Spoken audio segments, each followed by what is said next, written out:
So I just want to talk a little bit about how this project began.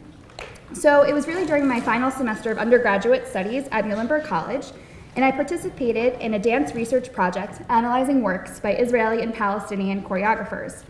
I was really trying to compare different motifs and see if I could pull out any similarities between the works.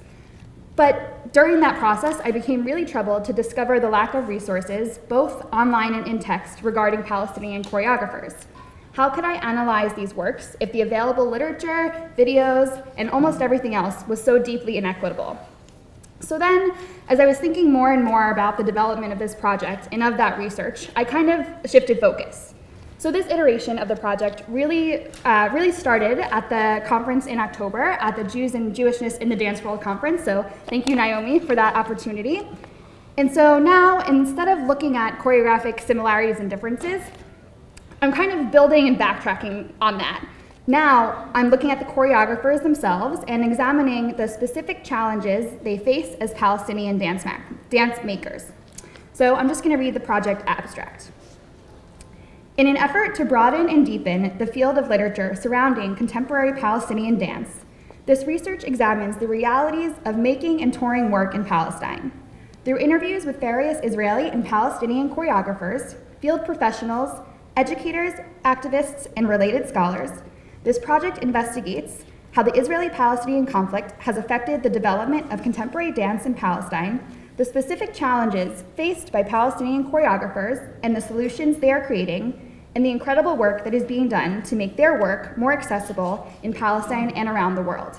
And so just for the context of this, when I'm talking about Palestine for this project, I'm mainly talking about the West Bank. And that's not to say that there aren't performing arts and dance happening in the Gaza Strip, but for the purposes of what I was able to study in the amount of time, it was really the West Bank and mostly in and around the city of Ramallah. So just so we have a kind of geographic focus of where we are. Great. So I'd like to start kind of by reading a quote from this article. And this article is by Mahmoud Abu Hashhash. He is the director of the Culture and Arts program at the Catan Foundation, which I'll talk about a little bit later when we talk about funding, but is really one of the main players of funding the arts in Palestine. And this was published in September 2018, so pretty recently, in a magazine titled This Week in Palestine. And so he says, use of the term the performing arts locally to designate a field that combines theater, dance, music, and circus may well not go back any further than 2007. A researcher would probably not find references to the term in the records or documentation of local cultural organizations, in any press coverage of their work, or in any literary criticism prior to that year. This is worth considering since adoption of the term carried with it particular significance and has heralded some important changes. Among the most notable of these was perhaps the openness of the cultural organizations to new collaborations with partners outside of Palestine, and to new ways, visions, and concepts in their work that have emerged out of an organic and rich entanglement among the various subdisciplines of this expansive field. So this research essentially studies exactly what Abu Hashhash recalls: emergences of international partnerships, new inroads in professional training, and a discussion of the cultural factors both confining and emancipating the worlds of contemporary dance in Palestine. It is really critical to note that Abu Hashhash's first sentence, marking the year 2007 as the beginning of the performing arts in Palestine, directly echoes my aforementioned experiences with the challenges of locating information on contemporary dance in the area.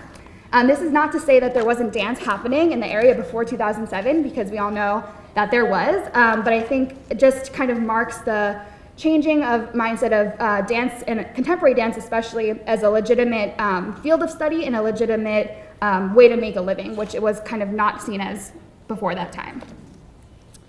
So I conducted this research mainly through interviews, speaking with different dancers, choreographers, and academics involved in the dance community in Palestine. And through those interviews, three kind of main buckets or areas of focus kind of began to emerge. And so one is cultural identity, the next is funding, and then the third is training. And so we'll start with cultural identity. The inability to untangle oneself from the identity of the conflict, and therefore the identity of Palestinian heritage, surfaced as an area of importance in multiple interviews. The reality of the conflict determines that, from an outsider's perspective, audience member, producer, critic, etc., A Palestinian choreographer's work must inherently comment on the political situation. Whether or not this is the intention of the artist is irrelevant. So I'm going to share a story now by Khaled Barghouti, who is an Palestinian choreographer and dancer. And Khaled also was the, he proclaims, and I have not confirmed this, so I'm not sure, but he says he's the first Palestinian dancer to study dance professionally, meaning to get a university degree, which is pretty exciting. So during my conversations with Khaled, one story particularly stood out. He was working on a piece entitled Homo Sapiens, performed by Chicken 1 and Chicken 2, which he co-choreographed with Ayelet Yekutiel, an Israeli dancer, when they both lived in Europe. Throughout the time they worked, Khaled described various ways they tried to escape the labels of Israeli and Palestinian. He explained to me that Barghouti is an ancient Palestinian name, whereas Ayelet is a modern Israeli name. Thus, to escape presumption, their names in the program appeared as Chicken 1 and Chicken 2. He finished the story by saying that the theater had printed the program as Chicken 1, in parentheses Palestinian, and Chicken 2, in parentheses Israeli. Yeah.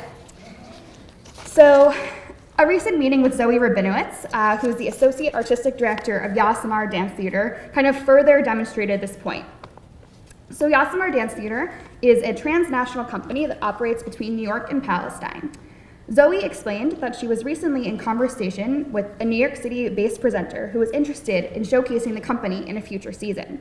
The organization had recently presented a Palestinian theater company, and so the presenter told Zoe that they would have to wait a bit before committing to present Yasamar Dance Theater as well, in fear of the possibility of losing funders over further engagement with Palestinian organizations.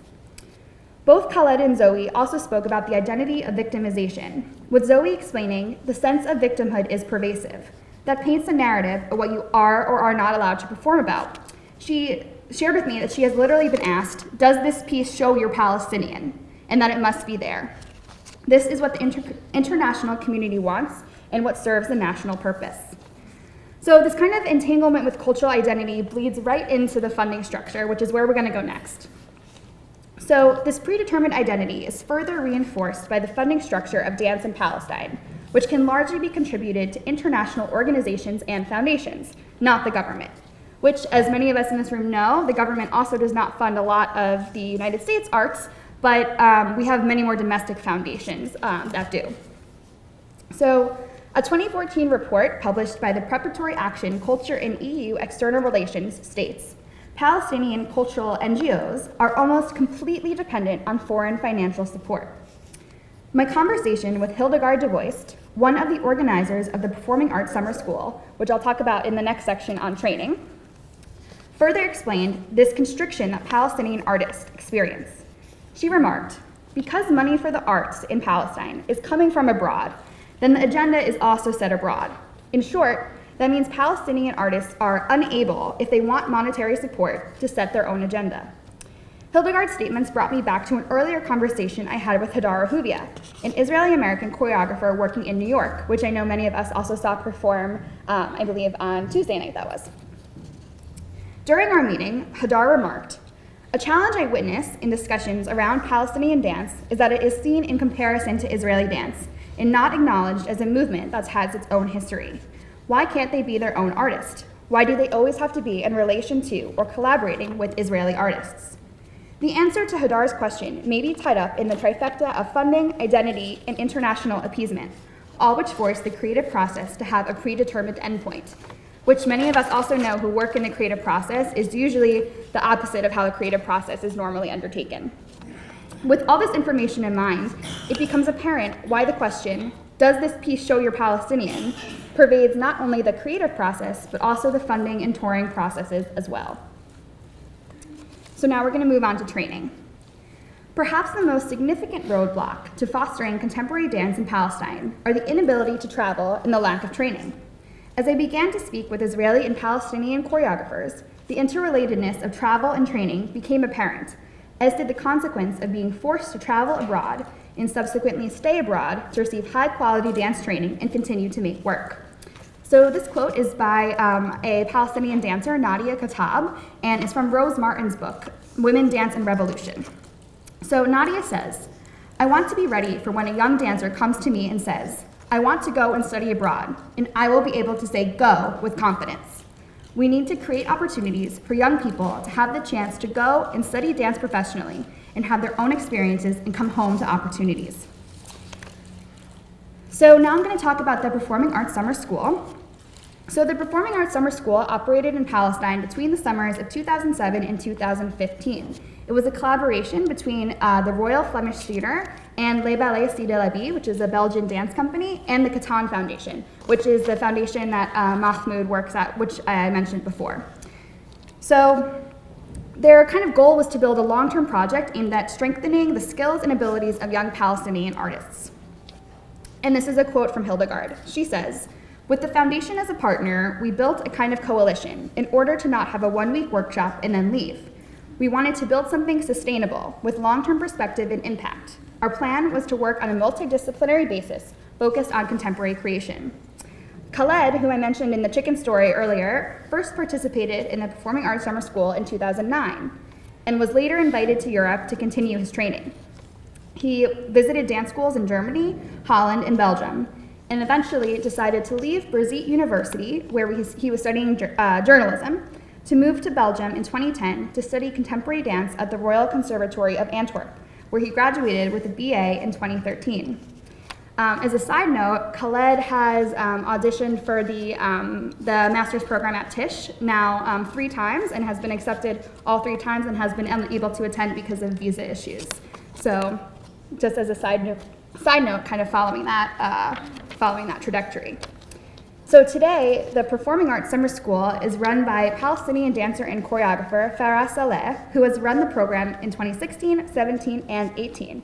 Farah is also now studying for her doctorate degree at a university in Scotland, and although I don't think Farah has said this publicly, Hildegard shared with me that her hope is that Farah is going to return from university and kind of start the first academic dance program in the West Bank. So we'll see about that.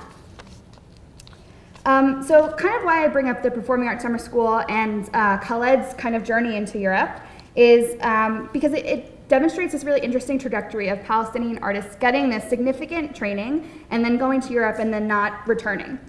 And so there's not really any cyclical nature in this, just a one-way street. And they don't return for a multitude of reasons, which you can imagine why, but so it creates this kind of hole that there's these artists getting training and then no one to teach it to the next generation.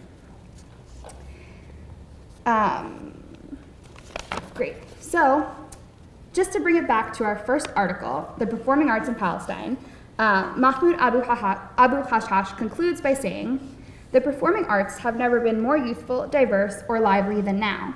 Major practices that were once on the margins of artistic life, if not absent, such as contemporary dance and circus, are at the heart of this scene, and a new generation of talented young people, of directors, writers, and actors, has begun to shake up the Palestinian theater after a long period of dormancy. Last April, the Sarayat Ramallah, which is a dance company, organized the 13th edition of the Ramallah Contemporary Dance Festival, which if you think about 13 and 2019 is kind of also around the 2007, 2008, 2009 mark, which we talked about earlier. And that festival is strengthening the position of contemporary dance as a crucial artistic practice that has its own dedicated practitioners and growing audiences. So it's really clear that this younger generation that has been cultivated as a result of the Performing Arts Summer School and other local dance institutions is really beginning to catch the public's eye. Now, as Hildegard shared, the work is to invest in them and their work to ultimately secure touring opportunities in Palestine and around the world. And this quote is by Sama Wakim, and she's kind of talking about her envisioning of contemporary dance. So she says, in Palestine, we are introducing contemporary dance, and we are trying to turn it into a valuable art form. For me, to be a dancer in Palestine is not something that is without questions. It is not something that you take for granted. When you live under occupation, for a lot of people, art is an extra thing. It's not part of real life. Why do theater and dance when you have people dying? It's not a profession either for Palestinians. It hasn't been a profession. We are the first generation that is taking dance as a profession, and we are like a community, organizing summer camps and making things happen. Sometimes you have to provoke people so that they hear and see you. And so just to kind of bring it back to a Jewish perspective, I'm just going to read the second quote by Michael Safard from The Wall and the Gate, his book. So he says, "We have become the only democracy in the world that has held another nation under occupation for half a century and has settled in their territory, brutally taking over their land. Who would have believed it? Millions of people, all created in the image of God, suffering for the 5th decade under the yoke of military rule by a nation that knows better than any other the pain of losing freedom, property, and human dignity." So throughout this research, as I turned over rocks and made new discoveries, there lay many, many more rocks underneath. In short, it is evident that this research has only begun to just scratch the surface of examining contemporary dance in Palestine, both what it has been and what it is becoming. This research is by no means all-encompassing, final, or complete, and it does not and cannot intend to be. It is a glimpse into personal experiences, histories, political narratives, and analyzations and assumptions. Although the latter I have tried to minimalize as much as possible. This work is not done, and I hope to continue it. Thank you.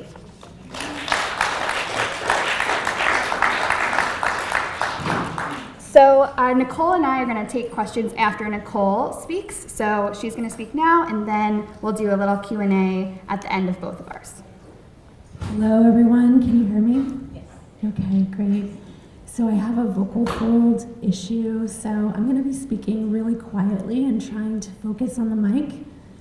And if at any point you can't hear me, just holler and I'll repeat what I said, okay? So I'm very happy to be here. Thank you so much for this opportunity. And I'm so happy to be co-presenting with Loren. When I just listening to you, I heard so many resonances and reflections of my work, and it's just very heartening and it's very affirming to just hear all those parallels in terms of your conclusions and what you found. Even if some of those conclusions are kind of desolate and sad. I'm an activist. I've been doing Palestine solidarity activism for 19 years, mostly with Jewish-led organizations, but with some Palestinian-led organizations as well. And I'm going to be speaking about my motivations for doing that work as a Jewish person, and specifically within the field of dance. Some of what I've learned and why it feels important for me to speak about this work in academic, cultural, and in Jewish spaces. Can you all hear me still? Great, okay. So this talk is excerpted from a 90-minute talk, so the material is really abbreviated, and I usually show a lot of videos to illustrate the ideas that I'm trying to share, but they're really time-consuming, so I'm not going to show any videos. And I'll just be showing some still images. So,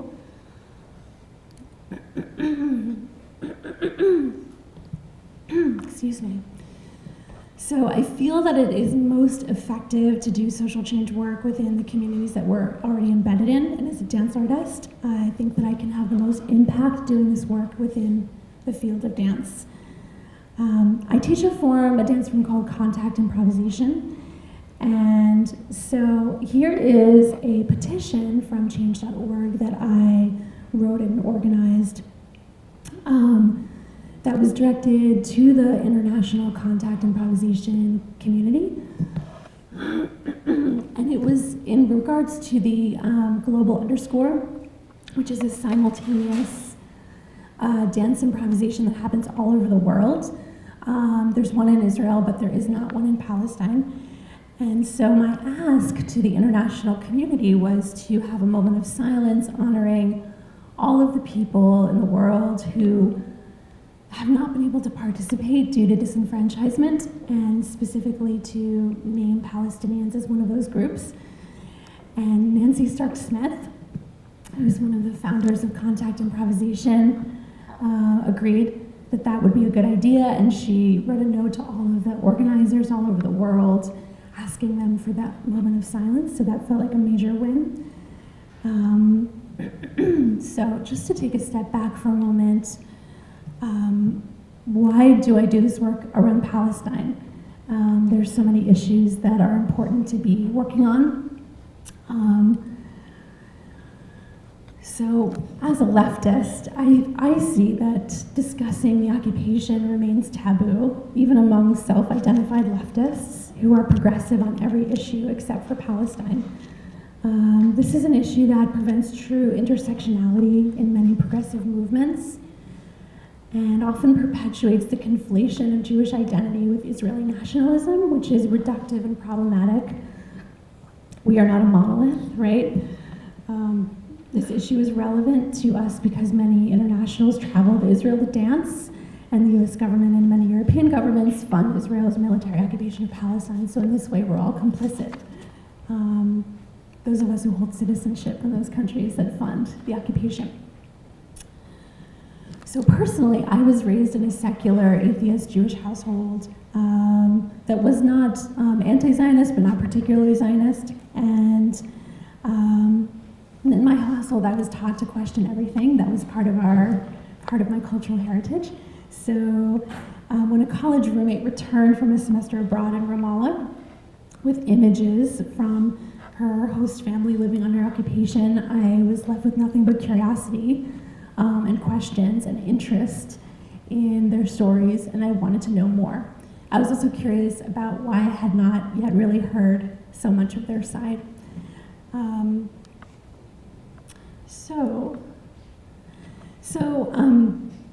I've since done Palestine solidarity work for the past 19 years, and I've done a lot of that work through dance and in the dance community, and this was my first step into that work.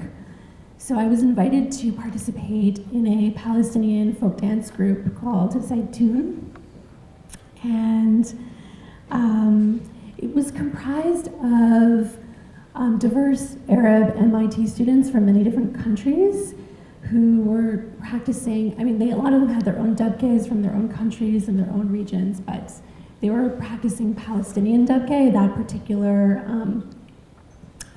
style that Palestinians dance in solidarity with them. And we performed for an audience of 30,000 on the Boston Common at an anti-war march in 2003. That was an incredibly powerful experience. Also, on that day, I was subject to anti-Arab racism. I'm an Ashkenazi, white, identifying Jewish person who has enjoyed white privilege my whole life, for the most part. But because I was dancing with this group, I was mistaken for an Arab person. And that experience of being subject to that racism was illuminating and significant, and I never forgot that feeling. And part of that feeling is what drives me to continue to do this work.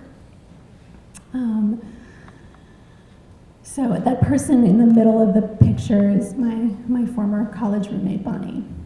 And I'm in the back. I was not that good. I was a beginner. I was really grateful that they included me. So that woman pictured there is Bonnie and her boyfriend. They're both performing in a street theater action that we did in Harvard Square, where she played a Palestinian woman at a checkpoint trying to bring her sick child to the hospital, and he played an Israeli soldier. I found this use of performance to be more effective than conventional protest techniques. So my interest in hybrid performance and activist work was really sparked in that moment. A lot of passersby had a lot of questions, and it felt like a really effective way to connect with people. And then this is an image of a die-in I did with a group I was working with called Jewish Women for Justice in Israel and Palestine.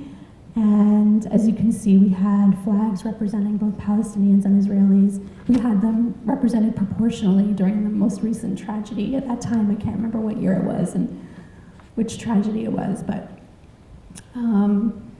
we did that like in Harvard Square during the green light for pedestrians. So all of the cars had to stop, and we had this captive audience of all the cars.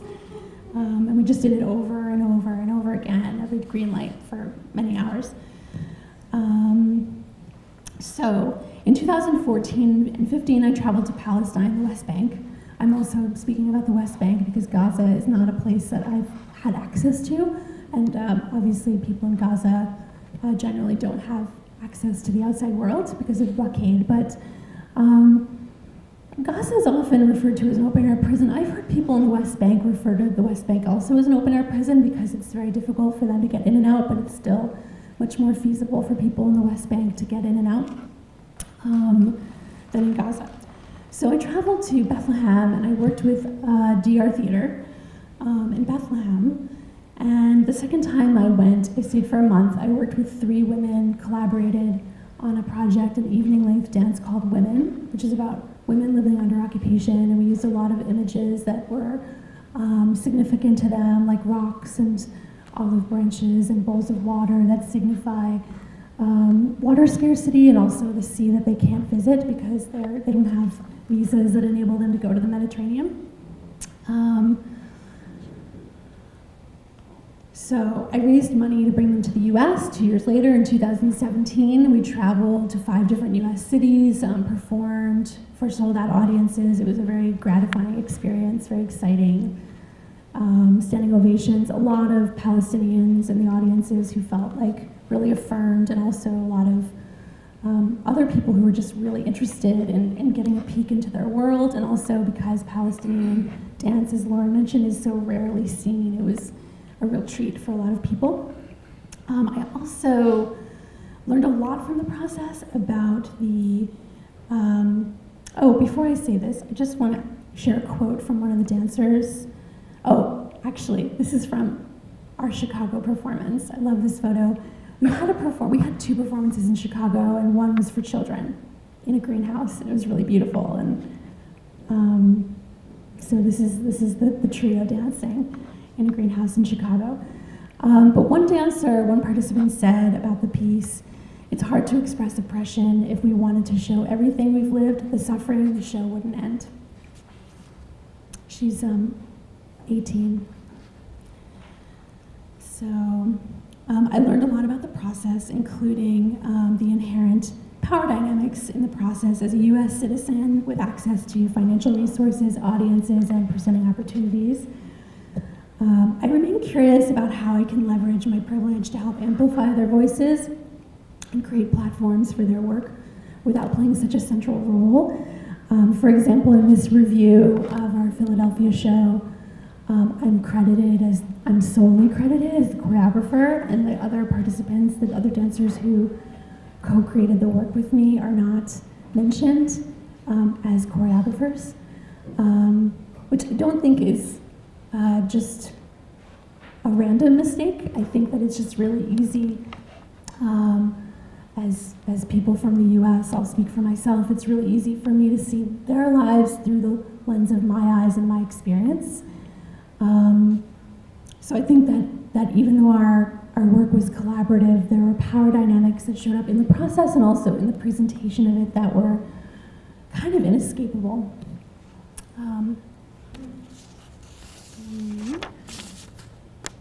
Okay, so now I want to show you 2 gifts I received after my second trip going to Palestine and Israel, and one, they're side by side, and one was from the dancers from DR, and the other was from Jewish Israeli hosts in Tel Aviv that hosted me.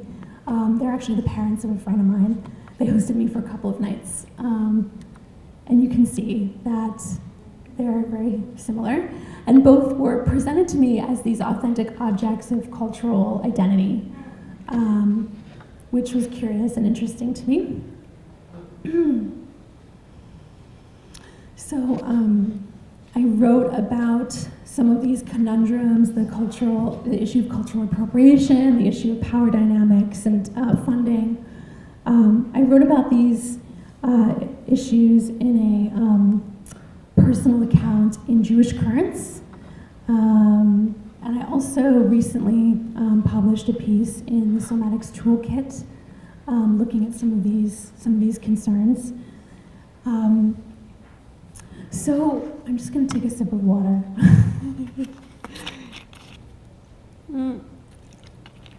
here you see three dancers that who Loren mentioned, Zoe, Samar, and Khaled. I brought them to Philadelphia for residency. I think it was maybe 2016. I don't know, time kind of blurs for me right now. So a friend of mine, Jonathan Stein, wrote a review of their residency in Philadelphia, and he really focused a lot on a bunch of traumatic childhood stories that Khaled shared in one of the talks. And Khaled shared with me that he was frustrated that he didn't spend more time actually reviewing, it's a dance journal, and he didn't spend much time reviewing his actual dance performance. So that just speaks to a lot of what Loren was talking about in terms of the trap of identity. And you know, the fact is that the power differential between Palestinian and Israeli contemporary dance artists creates conditions in which Jewish Israeli artists often, especially Ashkenazi Jewish Israeli artists, often have the opportunity to make abstract or ahistorical dances if they choose.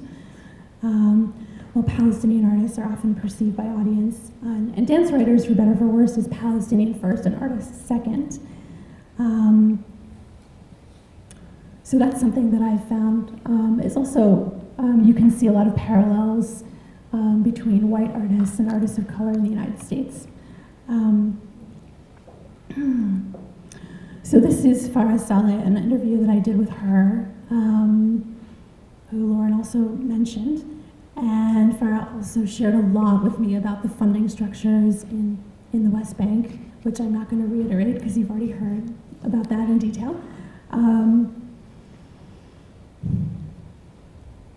But one fact that I do think would be useful to share is the ways that the funding inequity, the disproportionate funding that Israelis and Palestinians have, the way that that really impacts their visibility. So I was looking for some examples, and I went to the American Dance Festival Facebook page over the past 5 years, and I looked at all of the artists they've presented, and I saw that they featured at least one Israeli artist every year for the past 5 years, often two, and a lot of really incredible work is coming out of Israel, but it is a quite small country relative to all the other places in the world. So it's interesting, why is it that so many Israeli artists are disproportionately represented in this really huge international festival, and not a single Palestinian has been presented during that time?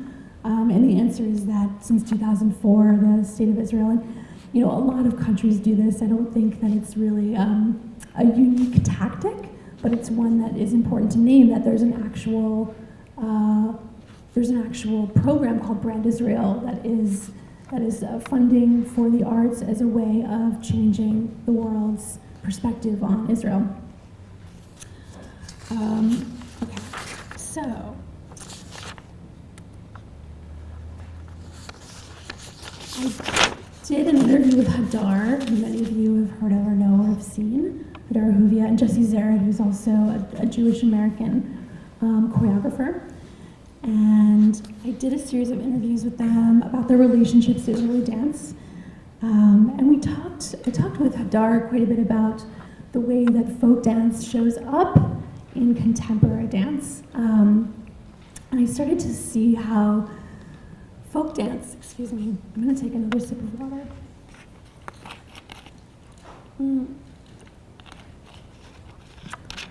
It's interesting to me how folk dance shows up a lot in contemporary dance practices in Israel and in Palestine.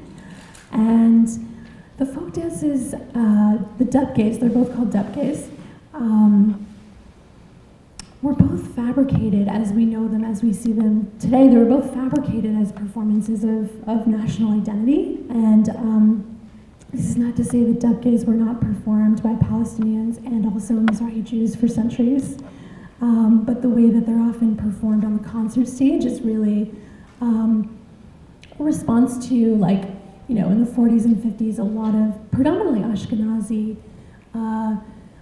Jewish Zionist who were settling in what is now called Israel, at the time was called Palestine, really wanted to create something authentic that would be of that land and theirs. And so, the dubgay that's performed in Israel is a hybrid form. And hybrid, I mean, it's not really a conglomeration of just two things. It's a conglomeration of many, many different dance forms, including movement. It's been documented that was witnessed and taken from Palestinians.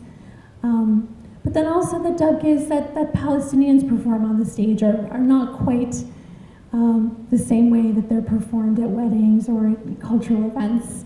They are constructed and, moved from being in the circle facing inward to moving outward to face front in a more frontal and proscenium kind of way to perform national identity. And then you see these folk dance forms showing up in contemporary dance. And this is a moment where I'd show some video if I had more time. So I usually show a video of Zvi Dance, there's a company has a dance called dubgay, which is an Israeli company that has this hybrid dubgay contemporary dance. And then also I usually show a video of budgay, which is a play on words, bad dubgay, or like badass dubgay, and it's performed by Palestinians and co-choreographed with that Belgian company that Loren mentioned, Les Ballets de la Paix.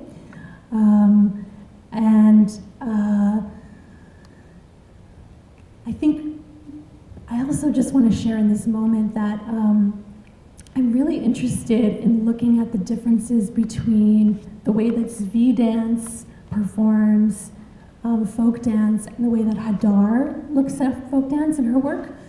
So in Zvi Dance, I feel that he's using, the choreographer is using dubgay kind of as an adornment, and it's very joyful, but there's no like cultural or historical context. Whereas Hadar is sharing a lot of complexity and grief and mourning and ambivalence about the dance that she grew up doing that brought her a lot of joy, and then when she learned that some of the steps that she was doing were appropriated from Palestinians and how that implicated her in a kind of cultural violence is a source of anguish. But I really appreciate the way she perseveres and continues to perform the dance and work through that complexity, which I think is really admirable.